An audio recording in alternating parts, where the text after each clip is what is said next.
I'm going to share my screen. Hopefully you can all see this. So I am focusing on Arts Council budget. So obviously it's useful for everything else. If you're not writing an Arts Council budget or not thinking about it and you haven't written a budget before, hopefully it will be useful. It also is aimed at people who might have never written an Arts Council budget before or have only done it once or twice. So a few top tips. I'm not going to talk much about Arts Council, but I will just say that hopefully you all know that you have to use the portal Grantium. That's how you put your application form in. It's through this portal called Grantium. So you have to do your application through that. So when, just in case you don't know what that is, when I mention Grantium, that's what it is. So top tips on your budget. Keep your support in kind separate. So within your budget, you can, oh, sorry, 1 second, Pip, Laura's here, and it was Laura who I think couldn't get the Otter AI to work before. So sorry, everyone else, if you don't mind just messaging her privately and checking it's working for her, that'd be great. Okay. Thank you. So you have your income and you have your expenditure. And also the Arts Council asked you about support in kind. Now I'm going to talk a bit later about what support in kind is and explain what you can include, but support in kind is stuff that actually has a real cost, but somebody is giving you for free. But we'll talk about it more later. But people I often get confused and their budgets don't balance because they've put the support in kind as income or within their budget. So how I write a budget, and I'll show you that later, is I have income, then I have my expenditure, and then separately at the bottom I have my support in kind. Because when you put it into the Arts Council application, you enter it in income with the title support in kind, and Grantium automatically pulls it across into your expenditure so that they balance. So often people get confused because they don't know where it's gone, they think they have to add it, and it's an automatic thing that happens. The other thing is, don't do your budget in Grantium, do it in Excel, but use Excel properly. If you don't know how to use Excel properly, either get somebody who does to teach you, or there's a few like free training courses online or YouTube videos, because often I see budgets that people have used Excel like you would use Word. So they've put dancers, £800, director of photography, £800, costumes, £50, and there's no working out. Because what you will find when you're writing your budget and when you're planning your application is your budget will change a lot, and it should change whilst you're writing it, whilst you realise, oh, actually, I'm going to need more time for this, less time for that. Oh, having read Let's Create, I think I should include access costs. And what you don't want to have to keep doing is redoing your whole budget. So if you make sure that you're actually using the formulas properly, then you can just keep changing it, and it will calculate that for you, and you'll still get your bottom line to match up. If you need to make your budget work in Excel first before you put it into Grantium, because in Grantium you have to enter it line by line, and there's a huge amount of scope for human error. I myself often am putting in big budgets into Grantium and I'm like, why doesn't it add up? I don't understand why it doesn't add up. And I've just missed out a line or something. So it's really important that you break everything down, which is the next point. So don't lump things together. It makes it much easier to transfer to Grantium. Really break it down as much as you can. And I'll show you some examples. And make sure your budget balances. The biggest reason why Arts Council people aren't successful with Arts Council project grants is that the budget doesn't balance. And so often people think, well, how can that be? Because if you have done a project grant, you'll see that at the end, before you submit it, there's little tick boxes that say you've done everything right, and you get a little green tick, and you get a red cross. But actually it's it's very easy for things to slip through that part where they don't recognise that actually there's a discrepancy, or you might have written the total correctly but you've written something else wrong. And so just, it's really worth making sure it works perfectly in Excel. When you've copied it over to Grantium, if you can, get somebody else to check it, just to double check, because often you get so used to what you've written you can't see that you've made a mistake, and then you'll have done all that hard work and it won't even make it through the first check. Include a small contingency. So for an under 15 project grant, I would say that that should be somewhere just between like 1% and 5%. So that's a percentage of your overall budget. So again, you can automatically do that as a sum in Excel. You don't need to work that out.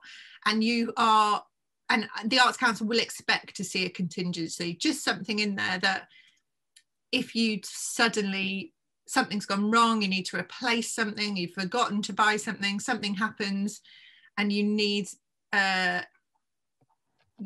to replace something, a costume rips, anything, you don't know what's going to go wrong, and it's really good to have a little bit of a buffer. And the other thing is, make sure you've paid yourself. I often see budgets where everybody else is paid, or they've thought about all the things they've got to buy, they've thought about how much everything costs, and there's no line for the person who's written it, no line for you as an artist. And it's not only about, if you know, rehearsal time, if you're in creation, or R&D time, it's also about the admin time that you've got to do around that, and you can include that as well. And that can also, some of that can also be included in support in kind, which we'll come to a bit later. So access costs. So a lot of people get confused about this, but the access costs are additional costs that you can apply for on top of what you're asking the Arts Council for. So if you're asking the Arts Council for £15,000, on top of that, if you yourself need access costs, or you're working with an artist who needs access costs, then you can apply for additional access costs. But it's not access costs for your show. So if you decide that you really want to have your show BSL interpreted or audio described, those costs have to go within your budget. But the access costs are for any access that you or other artists need. And that can be, might be a support worker, might be a travel buddy, might be additional help for going to meetings because you have dyslexia. There's a whole host of things that it could be. It also could be mental health support for artists working with you, or for yourself if this is a known issue. You don't need to prove the need or justify these costs to the Arts Council, but you know, they trust you that you are asking for costs that you actually need. So do only ask for these costs if you or any of your team need them.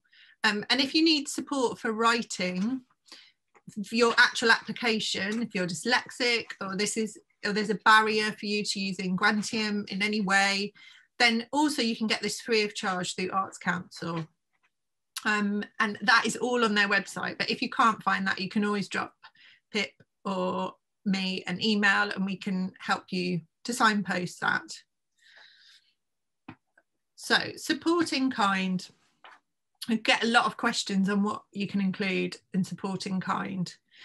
So you can include your own support time. So the Arts Council do want to see that you are fairly paying yourself and your other freelance creatives that you're working with, whoever they are, dancers or other performers or filmmaker or the dramaturg or the evaluator.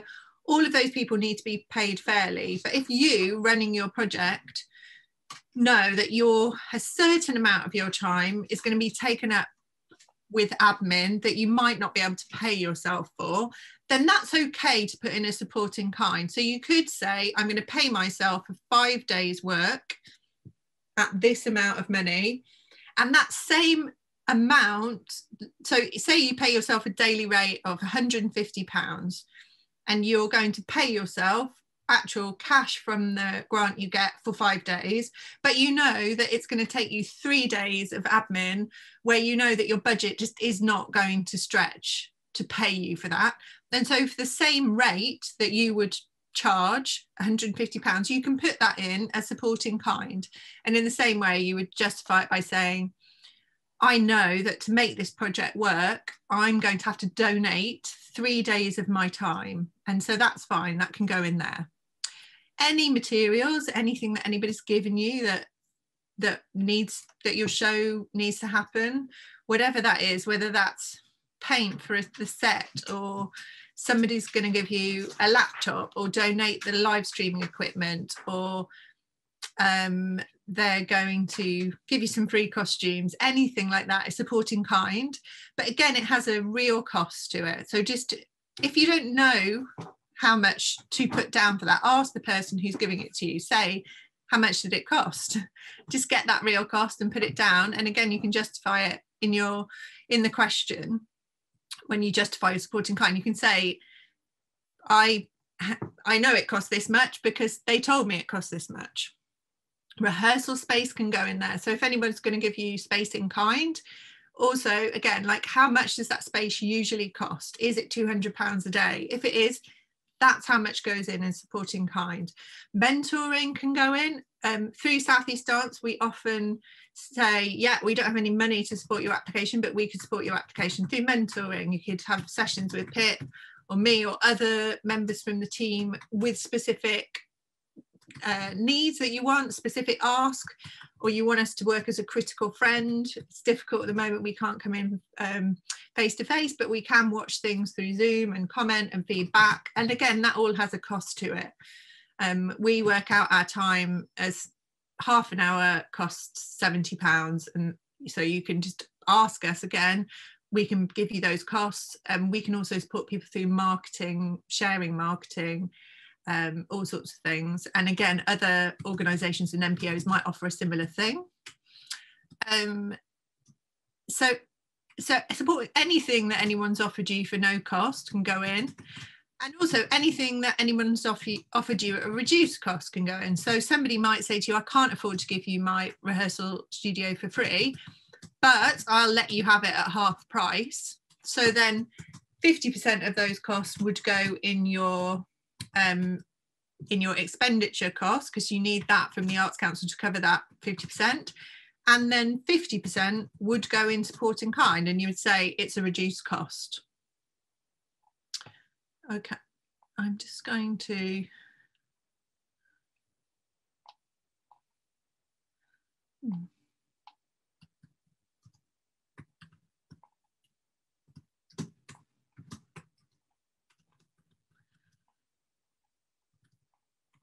sorry, I was trying to stop sharing my screen and it disappeared. So I'm going to share some more stuff in a minute. I'm just coming back to ask if anyone has got any questions so far. You can wave at us. There is one in the chat, Lou, about if you own the studio space. Like, so if you own your own rehearsal space, should that be added as a cost? That's from Rifco. So it could be. So if you own your own rehearsal space and you only use your rehearsal space for yourself, then no. If you own your own rehearsal space and you usually rent it out, and at the time you would be renting it out and that would bring you in income, but you're going to use it yourself instead, then yes. Does that make sense? And if you do have your own rehearsal studio, how lovely, how very nice for you. I think there's another question, Laura. The DYC budget a lot different? Yes, in a nutshell. So yes, DYC budget is really different. I think the best thing to do, I'm going to focus on project grants today, but Laura, the best thing to do is, if you want to discuss DYCP, if you pop Pip an email, she can book you in for an artist advisory. We can chat more about that. If there is more time at the end, I will talk a bit more about DYCP, but because there isn't probably enough time to get through project grants today, I'm going to focus on that. Hopefully that's okay. but we can definitely support you talking about that. Harry has his hand up. Hi, yes, sorry. I had a question. How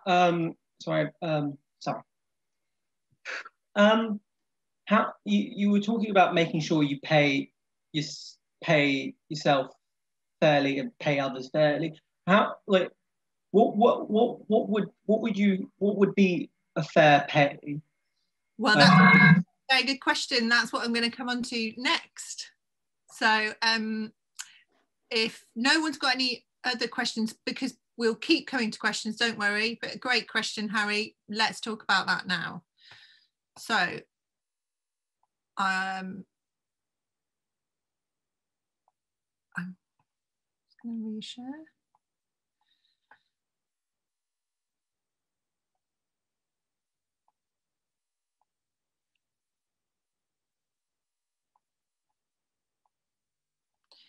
So there's some useful websites here, which also don't worry too much about writing this down, because we'll send you these. There's only a few screens anyway, because I'm going to share some other stuff on websites and show you some examples.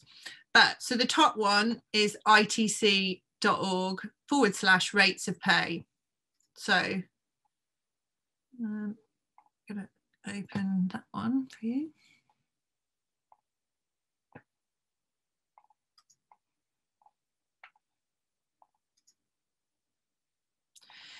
So this is really useful website if you haven't come across it before.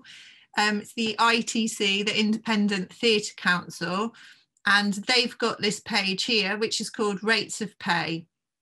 So this will show you here what these are equity rates and ITC rates. So there's a question which you will have seen probably in if you haven't already, but there is a question when you apply for project grants that says, have you looked at fair rates of pay? And so yes, then you can say, yes, I have. I've looked at the ITC, and you could maybe choose to pay more money than the ITC. It's brilliant if you think you can, but you might not be able to with your budget. It might be your first piece of work, and this is pretty much all you can afford in your budget, and so that's fine. This is fine because this is equity minimum.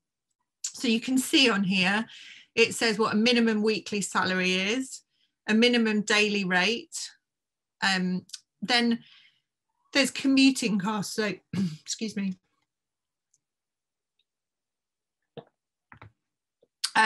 this is where it gets a little bit confusing, a little bit more complex, because you can pay per diems, which covers additional costs. So you might choose to pay £100 to your dancers, and if you are making work in Brighton and your dancer lives in London, you can pay a certain amount of per diems or costs that cover their expenses, and you might not be able to cover their whole train fare. So their train fare might cost them £52. That's the sort of average train fare from London to Brighton at peak time.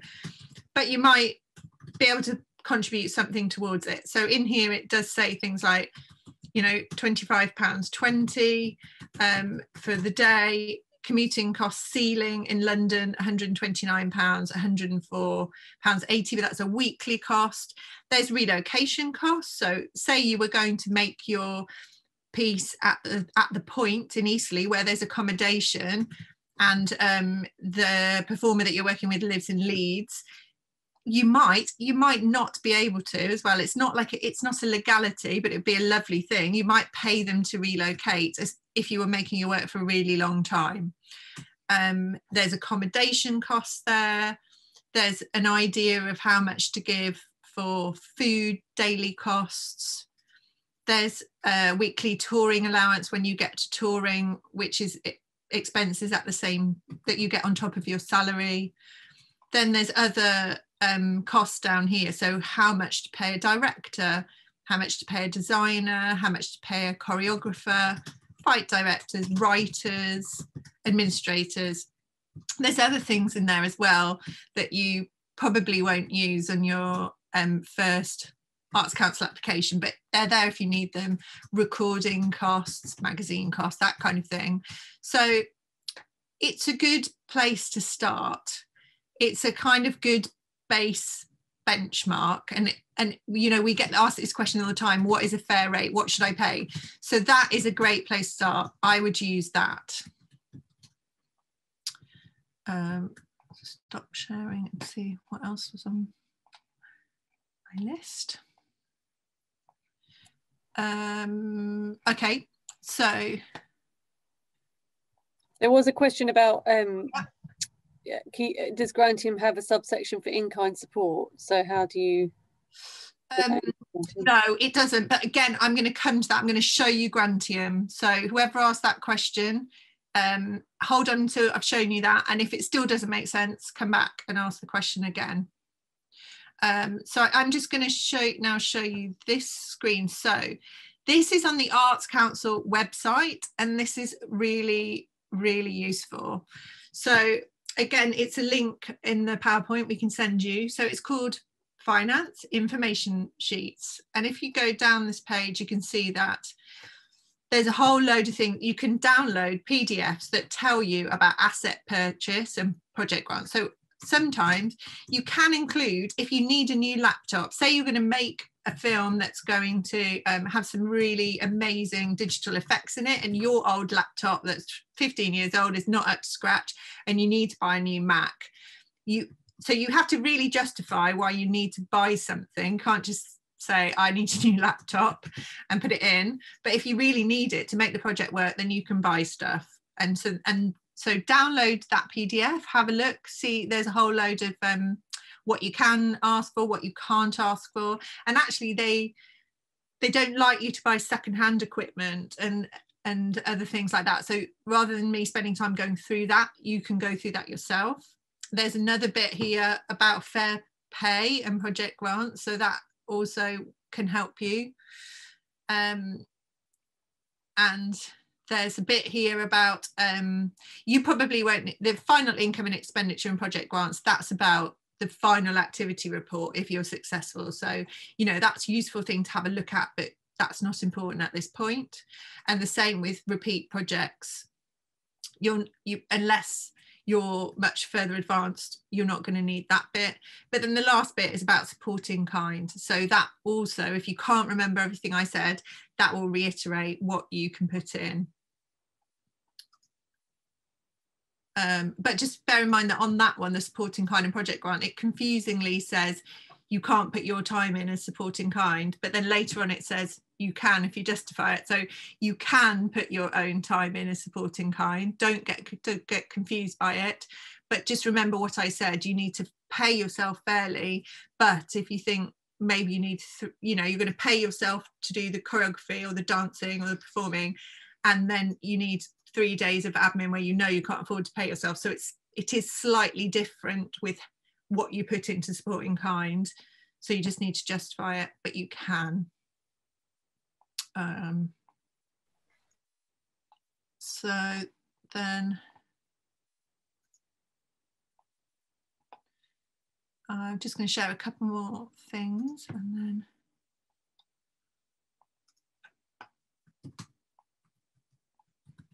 also, so I talked about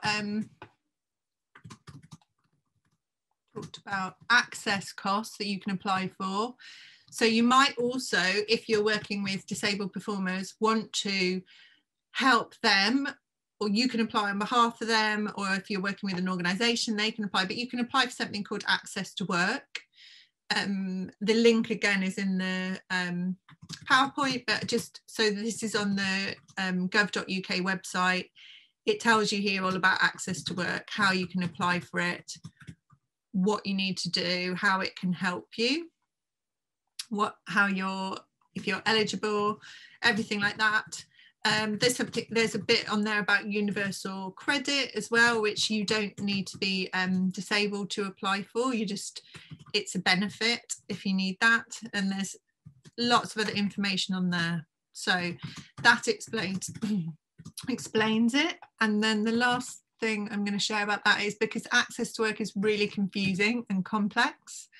I have done it a lot over my career because I work with a lot of disabled performers, and it is very confusing. So this is a little brilliant guide which has been put together by Disability Arts Online, which is the Access to Work guide, which has got a great video. It's got little other sections you can click on here that explain how you get it, who it's for. But it is, you can absolutely get it if you're a disabled performer or you're working with other disabled performers. And so I would say if that is the route that you need to go down or you want to go down, have a look at this brilliant Disability Arts Online guide first before you try and tackle it, because it's really, really helpful. Okay. So I'm going to, is this the right one? Yeah. So this is what it looks like on the Arts Council portal for you to enter your income. So it tells you, please enter all your cash income on this page, as well as any support in kind you will receive. Use the tool at the bottom of the page. So there's a little, so it will be empty. There'll be nothing there except for this information. And then you see this little orange arrow here, and that you have to basically, it's really... No, we can't see your screen at the moment. Oh, sorry. Can you see it now? Yep. Great. Sorry about that. So this is what it looks like on Grantium. This is where you start to enter your income. So it explains it here. Enter all your cash income on this page, as well as any support in kind. And it says use the tool at the bottom of the page. The tool at the bottom of the page is this little orange arrow, and it's time consuming and annoying, and you have to click that every time you want to add a line, which is why I said it's really, really, the best way to do it is to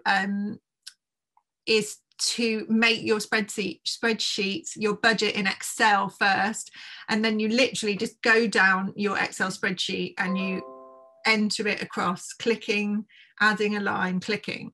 And you have to decide whether your income is earned income. So they're slightly greyed out. Sorry, when I pulled it off Grantium, it greyed out. Hopefully you can see it says earned income, local authority funding, other public funding, and private income. And then underneath that, you've got support in kind and Arts Council England funding. Now, people always get themselves into a real tether about, oh no, what is it? Is it earned income? Is it local authority funding? Is it public funding? I don't know what it is.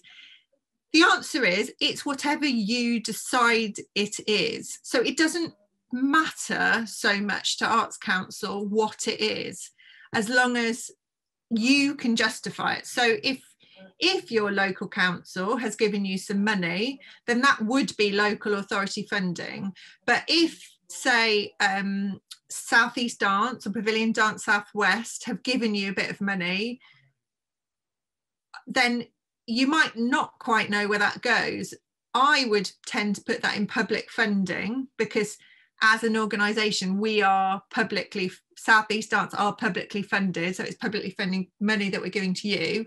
But it wouldn't matter so much if you put it in the wrong place, as long as you explain what that money is and you justify it. So don't get really wound up about it.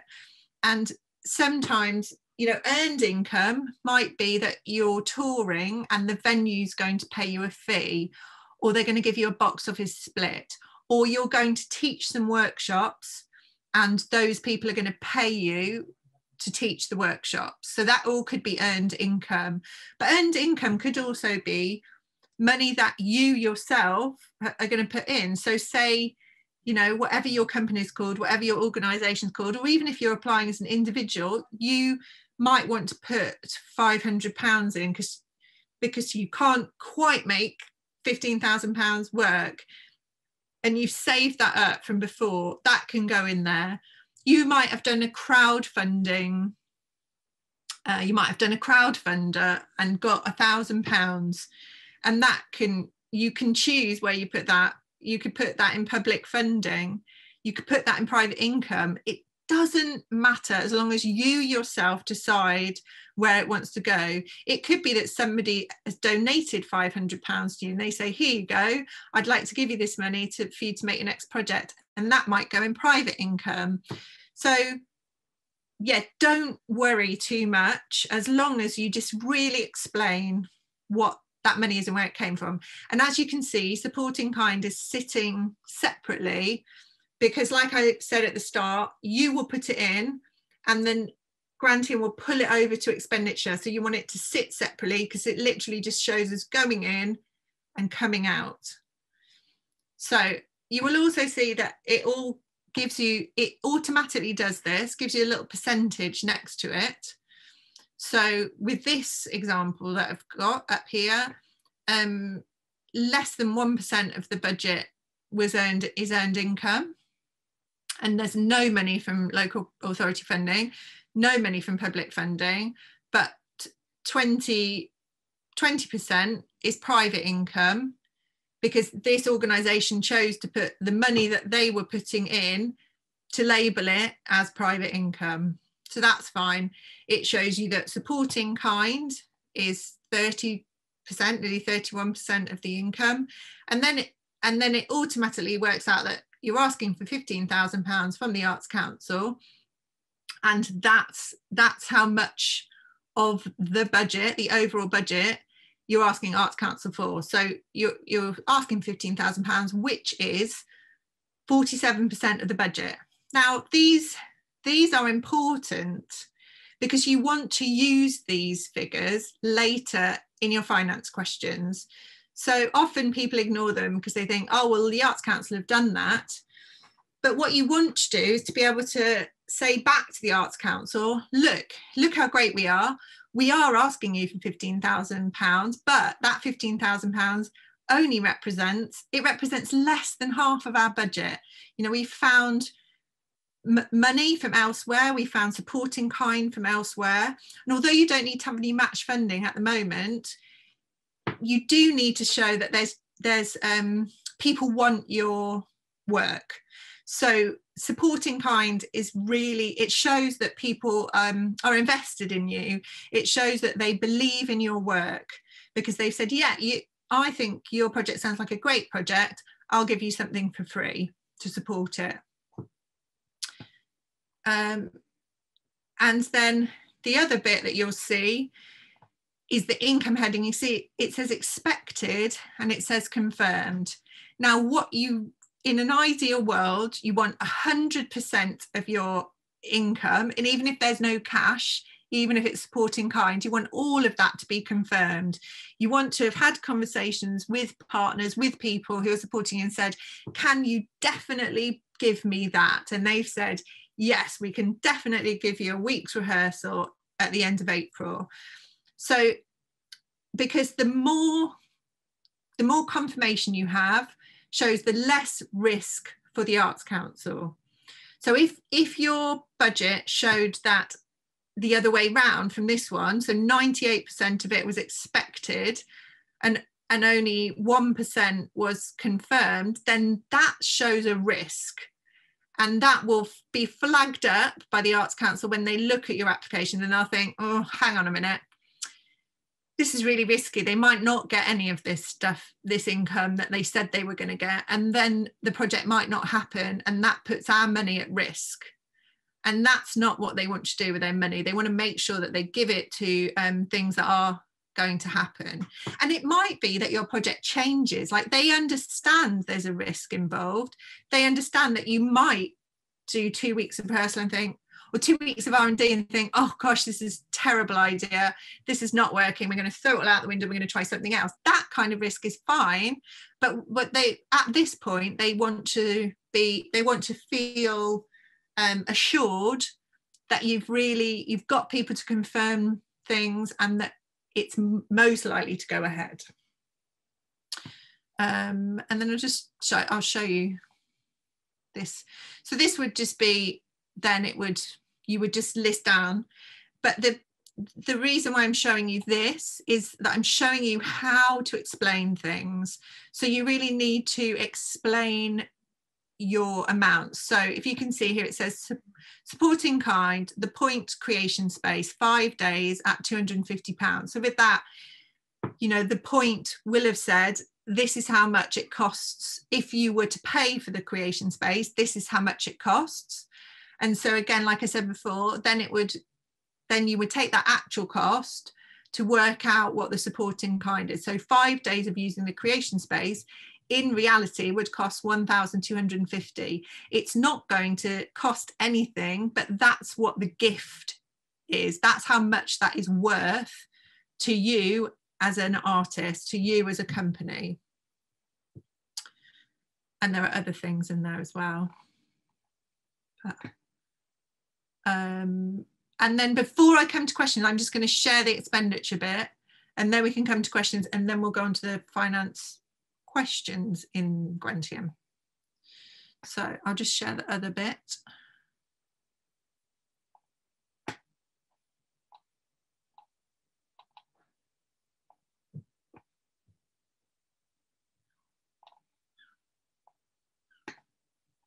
Okay.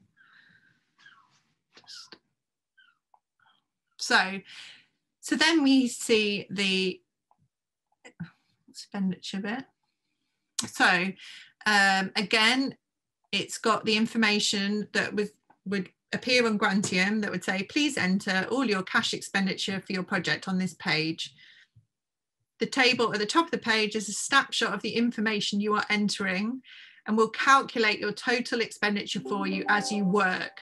This table is not editable. So that is the same as on the other bit that I showed you. So that's this bit that breaks it down as headings, breaks it down into the percentages, the support in kind. That's what that's talking about. And again, it says here, the details about each item of expenditure that you will add will be shown in the list at the bottom of the page. You should make sure that you show how your figures have been calculated in the description field. So that's what I was talking about earlier. That's where you say 5 days at £250, and then you do your final total, but I'll show you that in a minute. And again, to add each expenditure line, click add new item. So again, you have to click on the orange bit to keep adding. There'll be nothing in it, be totally empty. You have to add each bit. So when you add each bit, you then have to decide which expenditure heading of the Arts Council's heading it falls into. So these are here. So this says artistic and creative or specialist costs. Then there's making your work accessible, developing your organisation and people, marketing and developing audiences, overheads, assets, which is buildings, equipment, instruments and vehicles, other, and personal access costs. Now, if you've asked for personal access costs, you have to put those in right at the start. And again, they will be automatically pulled across into here. So often as well, I see people getting confused and they're like, it's not adding up. And it's because they've re-put that personal access costs in, but that's automatically being pulled across because you've asked that question at the beginning. So this is a bit like I was talking about earlier. Often people get really wound up and they're like, I don't know where to put the information. I don't know. Is it about developing audiences? Is it about developing my organisation? And again, the answer is it's up to you. So it's whatever you think. So I would say don't put too much stuff in other. The only thing I ever put in other is the contingency. But everything else, it's much better if it sits in one of the headings, but it's okay to decide what goes in there. So I personally think that all of artist costs go in artistic and creative and specialist costs, but I also put all of my travel and accommodation in there because I can't create if I'm not paying the artist to travel there and to stay there. So I also put those costs in there, but you might decide to put them somewhere else. Making your work accessible is about, are you going to have BSL interpretation? Are you going to have audio description? Are you going to do large print programs? What else are you going to do that is around accessibility? Developing your organization and people might be training. You might need to train, pay for, you might say, we're going to do this amazing digital piece and I need to train myself in how to edit. And so that would go in there. Marketing and developing audiences is all your marketing costs. But it also might be if you're doing a big participation piece and you need to encourage your local community to come and meet you and you're going to buy them all tea and cake, that might go in there because that might be developing audiences. Overheads, you might want to include a percentage of your overheads, which is okay. So if you've got set in storage, you might want to include a percentage of those storage costs. So if you pay for a year, but this project is only taking you 3 months, you could justify putting 3 months of those overheads in here. If you pay for an office, and the same thing, you've got a yearly cost, but you put 3 months in here. If you pay for your accountant and you think, well, the accountant's going to do 2 weeks of accountancy work on this project, you might put the 2 weeks of those costs in there. So you can put a percentage of those costs. Assets is what we talked about before. You might need to buy something. It's highly unlikely that any of you are going to buy a building, but that's there. But you might buy a laptop. You might, there's instruments in there, or anything you need to buy as an asset that you're going to hold. So an asset is something that then you are going to keep afterwards. So, or your company or you as an individual, so it becomes an asset for the future. Like I said, I only ever put contingency in and personal access costs. And then at the bottom, you can see it's got that supporting kind percentage because it's automatically pulled it across. So you don't need to do anything about it. It's just there.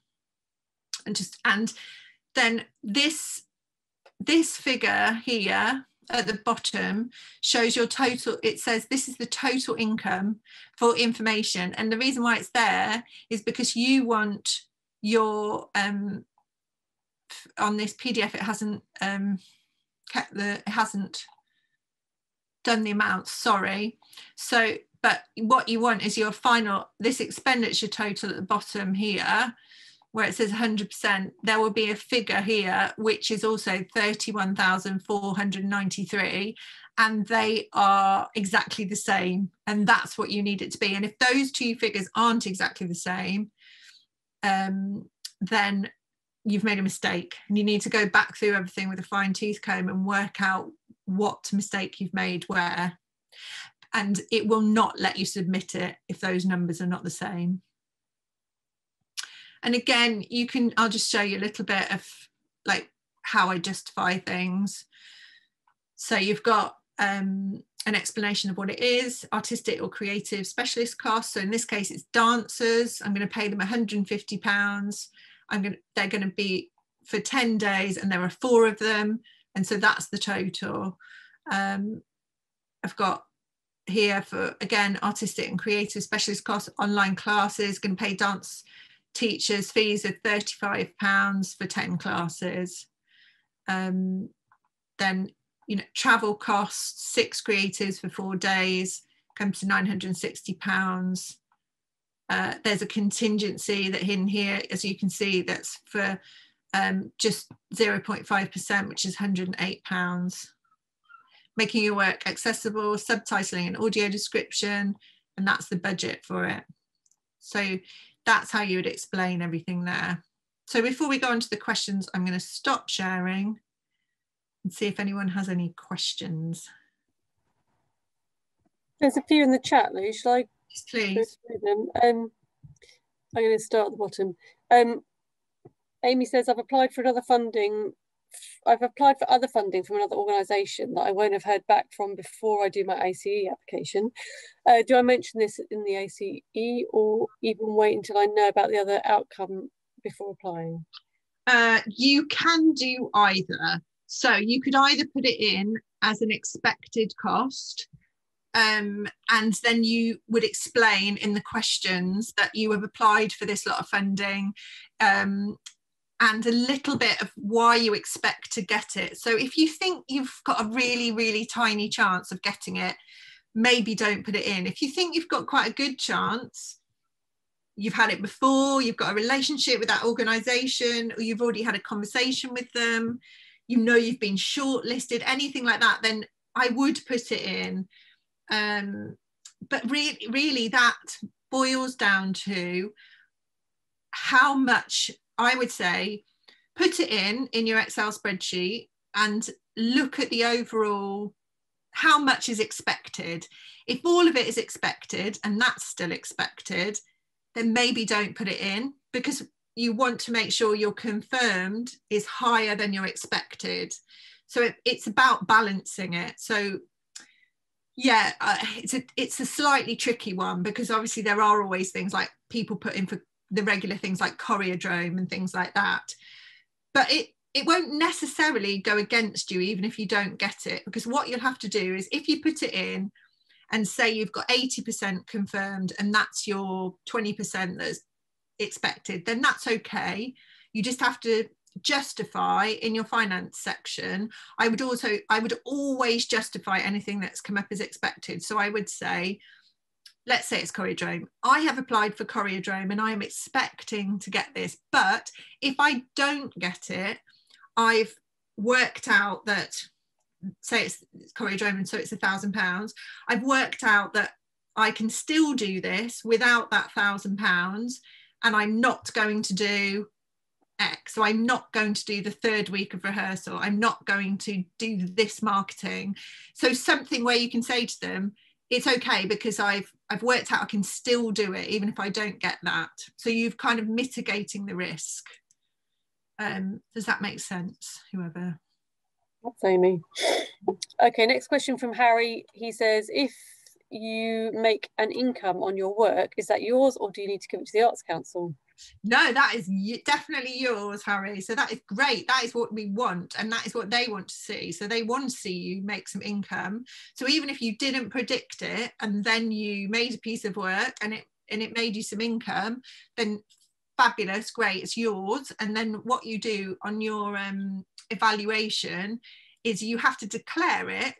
So you would say it wouldn't have been included. So when you come to do your evaluation, you add another line that says unexpected income, and you say how much it was, and then you explain it in your finance final evaluation, where you say it was fantastic. There was my piece of work was so amazing that 5 extra venues bought it, and that bought me in X amount of money, and that's all your money. But that shows that the Arts Council that the money they gave to an artist has worked in a much better way, which means that that's great for them as well, because they can take that piece of proof back to the government to say, look how much we gave this person, £15,000, but they bought in £20,000 themselves, and so therefore please keep giving us money to give to artists. So it helps the whole sector. Brilliant. Okay, so then Chloe's asking, if I'm applying for just R&D, will my budget just cover this, or would it need to cover other potential costs post R&D? I'm not quite sure I understand the question, but so I'll answer it how what I think you're asking, but then Chloe, if you're not sure, ask me. So the budget that you ask for covers everything you need to do. So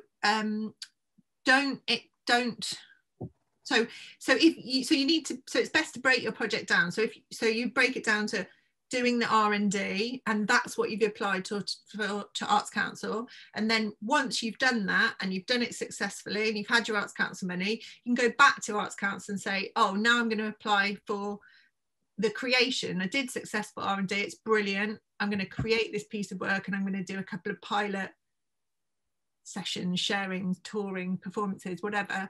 And so then you get your next £15,000 for that.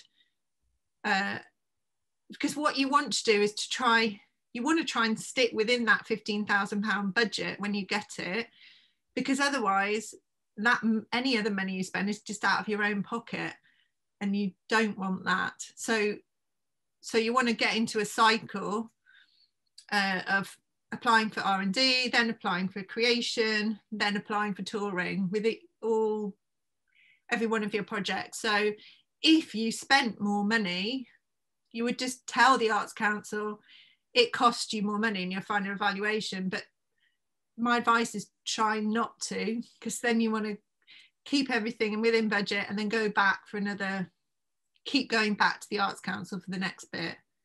Did that answer your question? Great. Got more questions. Okay, so yeah, the next one from James is, how would you evidence that you have confirmed your in-kind support? So you just need to say that you have. So you don't need any proof or anything, but if for some reason the Arts Council weren't sure and they were like, we're not sure, this person's got £1 million in support in kind, we're not sure that's true, just get all of your partners to send you an email that just says, dear James, we're happy to let you have rehearsal space for a week, it would cost this much. And just keep all of those. So if by any chance they say we would like some evidence, you've got it. And it's as simple as that. It's just in an email. And Alison saying, how do you calculate estimated expected earned income from ticket sales when you don't know how many you'll sell? Is there an advised percentage of box office? What happens if you sell more or less? If you sell more or less, that's fine. It's all fine. You just need to be able to explain that. So if it's box office income, I would usually, for Arts Council, work on 30% of ticket sales. So obviously it's different now because you'd need to talk to the venue about social distancing and how many seats they can sell and all of that. But let's pretend we're past that and the theatre is open. Unless you've got an amazing relationship with them and you've already performed there 20 times and you've got an audience and you regularly sell out, go for 30%. So work it out. So talk to the venue, how much you're going to charge for the tickets, what's the ticket price. If they've got different levels, like different, child price and a over 60 price and a blah blah blah and different prices, work out what the average cost would be. So let's say it's £15 for average ticket price. So you and there are 300 seats, you're going to work out 30% of those 300 seats at £15 each, and you're going to say, and that is going to be expected because it's box office income, but that's a really good conservative estimate. And again, then in the finance question bit, which we're running out of time, but if people need to go, please go. If you don't need to go, I'll keep going. So, and you would say, I have worked this out by a conservative estimate of 30% of ticket sales, and you can justify it. Thanks. Okay, next question. What's the frequency of grants from Arts Council? Is it yearly? No, so I think I'm not quite sure what you're asking, but I'll answer what I think you're asking. Again, if I haven't answered your question, jump in. Arts Council project grants run all the time, so you can apply anytime you want, and the length of project is up to you. So say you want to do 2 months of R&D, so it wouldn't be solid 2 months of R&D. You've got planning and admin, you might go into the rehearsal studio for 3 weeks, and then you're going to do evaluation, then you're going to do a bit of thinking about the next thing, and the whole thing takes you 2 months. So you're going to start in June, it's going to finish in August, so then you can go back in September and ask for more money. It's totally up to you how long it lasts. I mean, again, you've got to be realistic. You couldn't put in for a 2-week project because they're going to be like, no, that's definitely not going to happen. So really realistic about the time it's going to take. Or it could be that it's a year-long project and you're going to work with a community group once a week and you're going to slowly build up something with them. It's totally different. But for a project grant of under 15, not longer than a year. So a year is a max, probably 6 weeks is a minimum, but it's not like they say anything there, but that's sort of, from my experience, that's what I'd suggest. But I would say £15,000 is not going to last you a year, so break everything down, smaller chunks. Did that answer whoever's? Yes, thank you. It did answer my question. Sorry, I'm very new to the Arts Council, so I'm just fine. putting my foot in. I was answering what you'd asked. Thank you. Thank you. It does. Tilly's asking, if you're choreographing and dancing in the project, do you have any more guidance of rates of pay for this? So that's the same as what's on the ITC. So you might class yourself as, you might pay yourself a director, the director level fee. There's a choreographer level on there. Yeah, it's all, have a look at the ITC and have a look. I mean, you might decide you want to pay yourself £100, but you might decide you want to pay yourself £150 or £200. It's up to you. You need to sort of also justify it through your experience. If it's your very first piece, you probably want to pay yourself £100 and say to the Arts Council, this is my first piece, you know, I'm paying myself in line with equity minimum, blah, blah, blah, blah, blah, because I'm going to learn from it. If you've been doing it for a really long time, you might want to pay yourself £200 a day. And again, say, my experience, you know, other people who are at my level in the industry charge £200 a day, and this is in line with what other people charge. But do look at the ITC. We did go through it very quickly, and there is a choreography fee on there, there's a director's fee on there, and you can either break down the weekly fees, divide it by 5, so you can look at what a daily rate might be. There are some daily rates on there. Hannah's asking, what figure is the contingency a percentage of? The ask from ACE or the whole budget, including in-kind support? The whole budget, not including your support in kind. So it's your overall actual budget. I don't usually put support in kind in it. No. And then there's just one more from Harry, which says, if you planned everything to happen over this a certain amount of months, and that time, can you keep going with or without the Arts Council? So I guess if it goes over, if the project goes over, can you keep going? Is that what you're asking, Harry?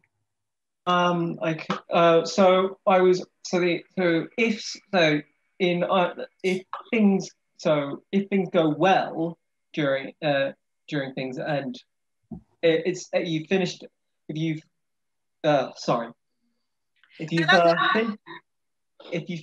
if you complete everything you intended to do with the Arts Council funding, and that's going, things are going well, are you allowed to keep going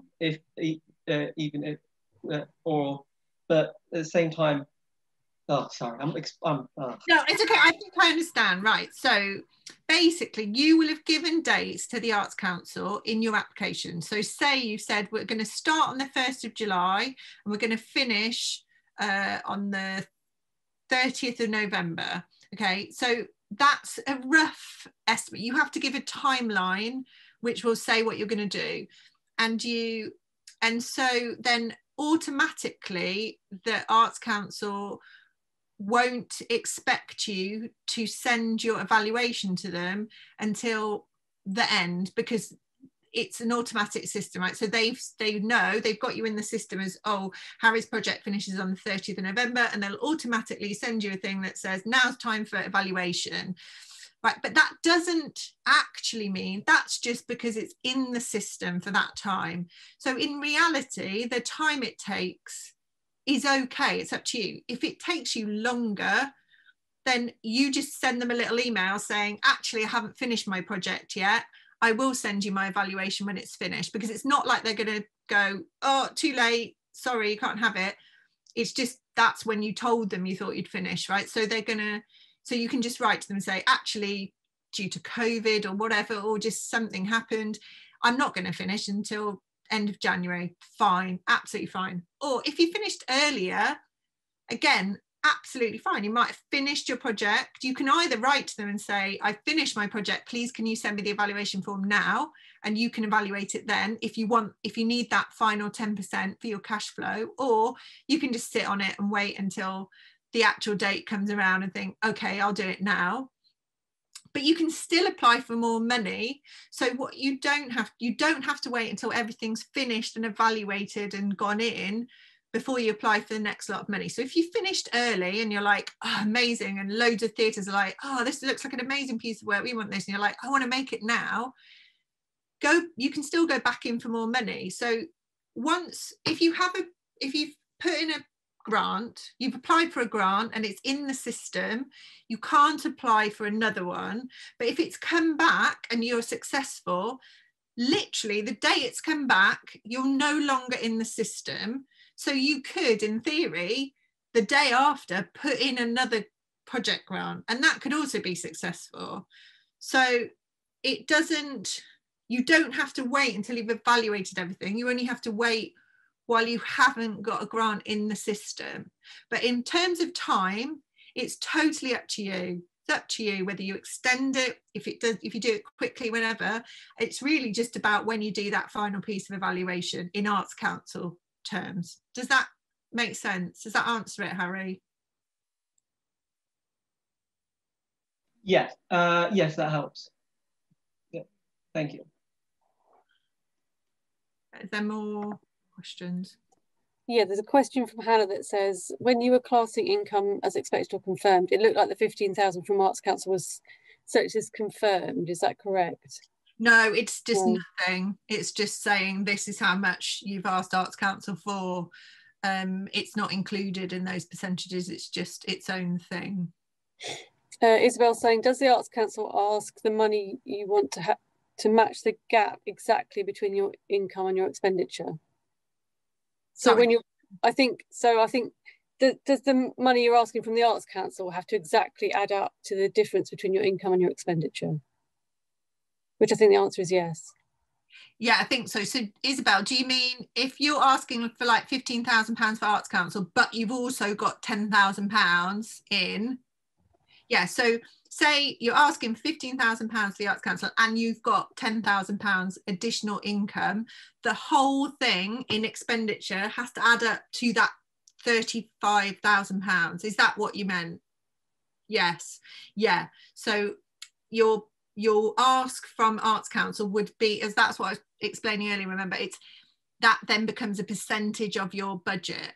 And I know that we've gone way over time, but I'll very quickly show you, really quickly show you we can try and fit in another session sometime, but just going to pause on the questions and show you this, because then this might help to explain that a bit.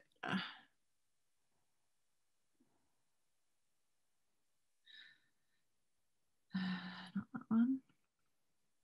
That one. So I'll just.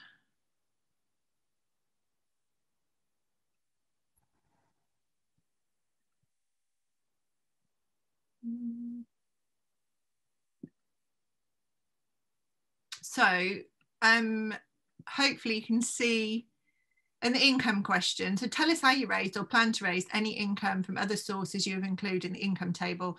Now, often, because you don't have to have a match, I've seen people not answering this question recently. You absolutely still have to answer this question, even if you don't have any money, because you have to say, although we haven't bought any income at the moment, this is how the project is going to develop us as an organisation. This is how it will help us get income in the future. So if you can see as a little snapshot, this is one that I wrote recently that was successful. So it says, and so it's reiterating those percentages that I talked about. So it says we have confirmed 98% of our income. 20% of our income is made up from cash support from our own funds. Sorry, I saved it as a PDF and so it's chopped off half the sentences, but it's explaining how we had that cash. So it's saying it's from educational commissions, and then it's 31%. I can't read what it says. So, but it's saying that. So we're asking Arts Council for 48% of our budget, and it's saying we'll reach this many beneficiaries, and so that represents a 93 pence spend per head for the Arts Council, which shows it's good, right? It's less than a pound per head that the Arts Council are putting in. So it's showing and it's explaining in this bit, and it's saying during lockdown 1 we didn't charge for any of our online classes, but then we started charging £3, and so that's what the expectation is from income. And explaining why no other income has been put in. So we've not included any future income that the film will achieve. and explaining why that is. So that's where you would use those percentages there, and they would be the percentages of the whole budget, but the spend per head is just the Arts Council's bit of money that they've put in. So if you're reaching 16,177 people, that is only you're only dividing that by the £15,000 that you're asking for. I know that you might have to get your head around that a bit, and we're going very quickly because we've got to finish, but if anything doesn't make sense afterwards, send us an email. But these finance questions are the bits where you would use those percentages. And again, just going down to the support in kind bit, again, it would say all of the support in kind is confirmed. It makes up 31% of the budget, and then it would go on to explain what that support in kind is and how you know how much it costs. So an explanation in there further. So hopefully that also explains it a little bit more very quickly. Sorry. And there's just one last question that's saying, if successful, how long after do you receive the initial 80% from the Arts Council? Well, so it should be, if it's an under 15, it should be 6 weeks until you get your yes or no. And then you have to fill in you have to say, yes, I accept it. And at the moment as well, you have to send, you have to do an attachment, not sending a risk assessment, but just saying, putting in writing that I've read the COVID legal guidelines and I promise to abide by them, and what I do will be COVID safe. And then you have to upload that and upload a bank slip. Yeah. And then they'll pay you roughly 10 days later. But at the moment, we just heard that it's taking longer. You might have seen this out on social media. People have been sharing it. At the moment, they're saying that it could take up to 10 weeks for you to hear your yes or no. And then it probably will take 2 weeks after that. So if it's a yes, then 2 weeks after that to actually get your money. So as well, think about that when you're putting in for projects as well. Take that new lengthier time into consideration. I've got another meeting, so I'm gonna have to go, but is there any final questions that are on there, Pip? No, that's it for the questions that are in the chat. Oh, hang on, no, people saying thank you. Great, but remember as well that you can book in artist advisory session with us. So if you're writing an Arts Council application, book in. We can talk more about your own individual one. We can help. We can read and feedback, but we need a long timeline. So please don't send it to us on a Thursday afternoon and say, I want to get it in tomorrow, because we can't do that. And we need to have them as a Word document and an Excel spreadsheet, because otherwise we can't comment on them. Often people send them as PDFs or send them as Google Docs, and because at South East Dance we use Outlook, it doesn't work. So please send it as a Word document and an Excel spreadsheet.